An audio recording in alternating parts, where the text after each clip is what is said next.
A few decades ago, Panera Bread was the go-to diner for almost everyone, no matter their age or social status. It felt like a small treat in the middle of a long, busy day. The kind of place you went to when you wanted something a little nicer than fast food, but not too fancy or stressful. Panera sold the idea of better food and a better place to sit down and enjoy it. And that idea was one of the main reasons it became so unique and so successful. Today, however, that success has slowly faded away. Panera is no longer the go-to diner it once was, and it is no longer known as a place where you are guaranteed a better meal. Many of its locations have closed down completely, while others sit half empty with only a few customers scattered around. This leaves a big question hanging in the air. Why does nobody eat at Panera Bread anymore? To really understand the downfall, you first have to remember why Panera worked so well in the beginning. The brand actually started out as the St. Louis Bread Company back in the late 1980s. The main idea was simple, but powerful. Bread baked fresh every day, served alongside soups, salads, and sandwiches that felt lighter and fresher than greasy burgers and fries. When the name Panera Bread was introduced nationwide in the 1990s and early 2000s, the timing could not have been better. Americans were beginning to care more about ingredients, calories, and where their food came from, even if that concern was more about how the food made them feel than hard science. Panera stepped right into that moment and filled the gap perfectly. It offered food that felt clean, calm, and thoughtfully made. Panera also understood something many restaurants ignored, which was space. The cafes were designed to make people want to stay instead of rushing out. There was soft lighting, comfortable chairs, and in some locations, even fireplaces that made the place feel warm and welcoming. They offered free Wi-Fi long before it became normal everywhere else. For college students, Panera became a study spot with food. For freelancers and remote workers, it felt like an office without rent or pressure. For families, it felt safer and quieter than a loud drive-through restaurant. Panera didn't rely on loud advertisements or flashy deals, because the experience itself was enough to bring people in. By the mid-2000s, Panera had reached what many people consider its golden age. Sales kept rising, and new locations opened year after year without slowing down. The company became one of the biggest names in fast casual dining, a category that Panera itself helped create and define. At its peak, Panera operated thousands of locations across the United States and Canada. But rapid growth always comes with a price, even when everything looks good on paper.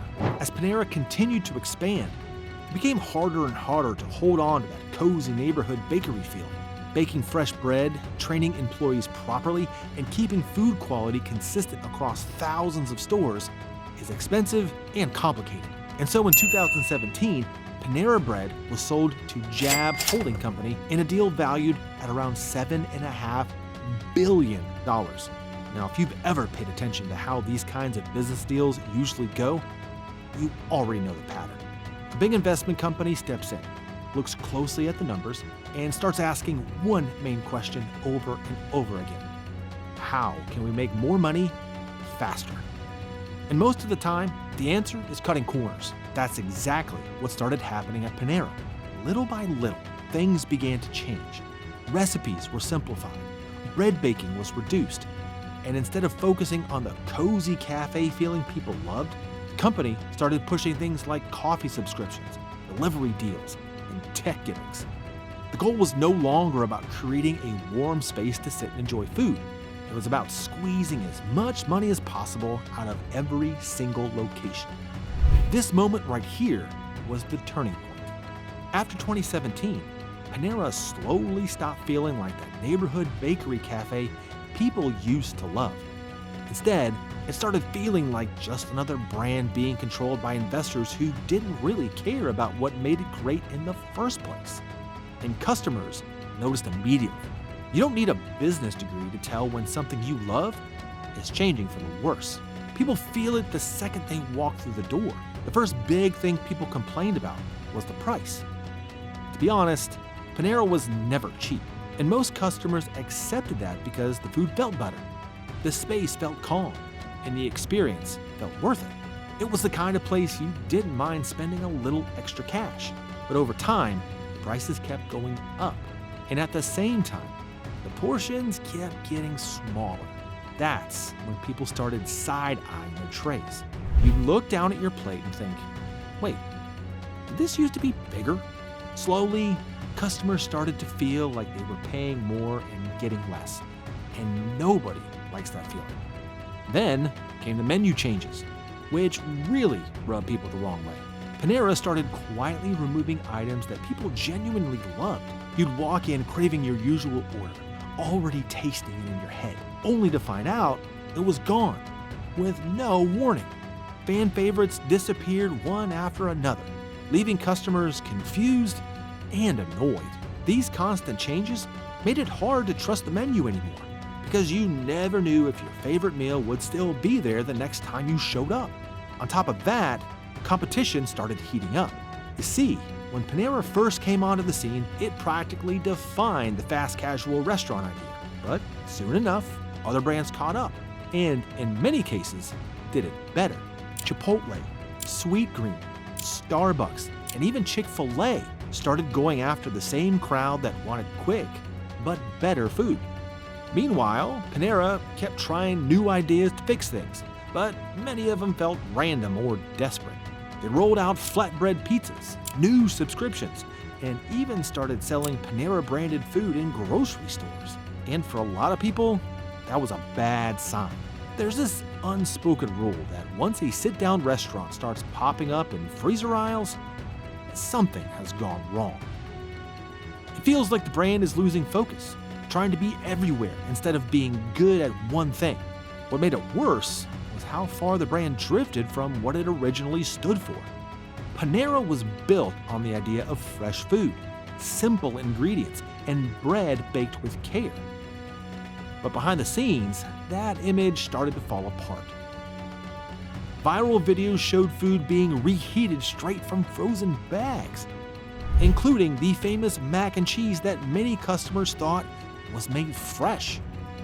Seeing that gap between the clean, wholesome image and the reality in the kitchen felt like a betrayal to longtime fans. Even the bread, which was Panera's signature item, started to suffer over time. Former employees spoke about rushed baking, loaves that were only half finished, and constant pressure to meet quotas instead of focusing on quality. In an effort to save money, Panera laid off many of its overnight bakers, the very people who gave the brand its heart and soul. Without them, the bakery part of the bakery cafe slowly began to fade away. As if all that wasn't enough, Panera was later hit with serious controversies that hurt its reputation even more. The most well-known one involved the charged lemonade, which was marketed as a simple alternative to energy drinks. In reality, it contained an extremely high amount of caffeine. Lawsuits followed after customers reported serious health issues, and the situation quickly became impossible to ignore. All of this combined into one overwhelming feeling for customers: distrust. People no longer felt confident in what Panera was selling or what the brand truly stood for. Because of that, Panera slowly shifted from being a cultural favorite to just another option among many cheaper and better choices. Today, Panera is still around, but the magic that once defined it is gone. In the end, Panera didn't fail because people stopped liking bread or soup. It failed because it stopped feeding the very idea it was built on. The lesson here is simple. In the fast casual world, you can't survive on reputation alone. Customers have options, and when you stop delivering on quality, value, and identity, they move on without looking back. So, can Panera make a comeback? Maybe, but it won't be easy. What do you think? Did you stop eating there years ago? Or do you believe there's still hope? Let me know in the comments, and don't forget to like the video and subscribe to our channel.